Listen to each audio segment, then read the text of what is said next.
이화영 전 부지사가 진술을 바꾸면서 쌍방울 대북 송금 수사가 완전히 새로운 국면을 맞고 있습니다. 이 전 부지사의 진술 번복을 단독 취재한 김도영 기자에게 앞으로 수사가 어떻게 진행될지 더 자세히 물어봐 드리겠습니다. 자, 김 기자 어서 오십시오.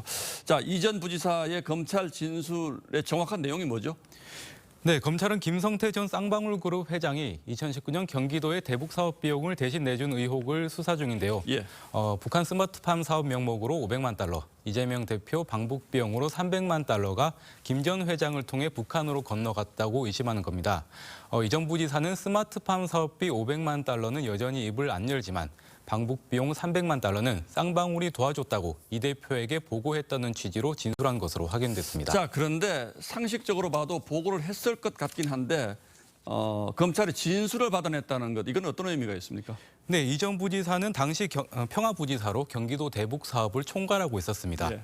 또 그리고 대북 사업 관련 공문서는 이 전 부지사 결재를 거쳤고요. 쌍방울 측이 북한 인사를 접촉할 때도 함께했습니다. 예. 그만큼 대북 사업의 내밀한 부분까지 관여했고 당시 이 대표 측근으로서 관련 보고를 할 위치에 있었던 셈입니다.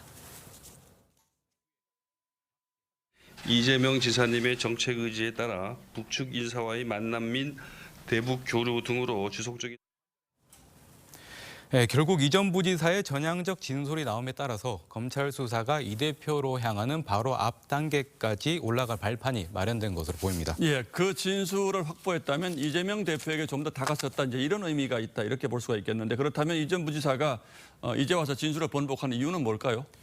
예, 법조계에서는 먼저 검찰 수사가 압박으로 작용했을 거란 분석이 나옵니다. 예. 검찰은 지난달 이 전 부지사의 아들을 뇌물 혐의 공범으로 입건했고 대북 송금 관련 국정원 내부 문건 등 객관적 증거도 확보했습니다. 더 이상 이 전 부지사도 덮어놓고 혐의를 부인하기가 어려워서 심경 변화로 이어진 게 아니냐는 해석이 제기됩니다. 자, 보고했다는 구체적인 정황까지 확보된다면 수사가 급진전될 수도 있겠는데 다음 순서는 뭡니까? 네, 이 전 부지사로부터 방북 비용을 직접 보고받았다는 진술이 나온 만큼 이 대표 소환 조사가 불가피해 보입니다. 또 정진상 전 실장이 방북 추진을 먼저 요청하고 경과 보고도 한 사실이 있는지 확인하기 위해서 정 전 실장 소환도 이뤄질 전망입니다. 예. 최근 재판에서 김성태 전 회장은 김용 전 부원장도 세 차례 만났고 여러 가지로 고맙다는 진술을 얘기를 들었다고 증언을 했는데요. 김 전 부원장 소환도 이뤄질 가능성이 있습니다.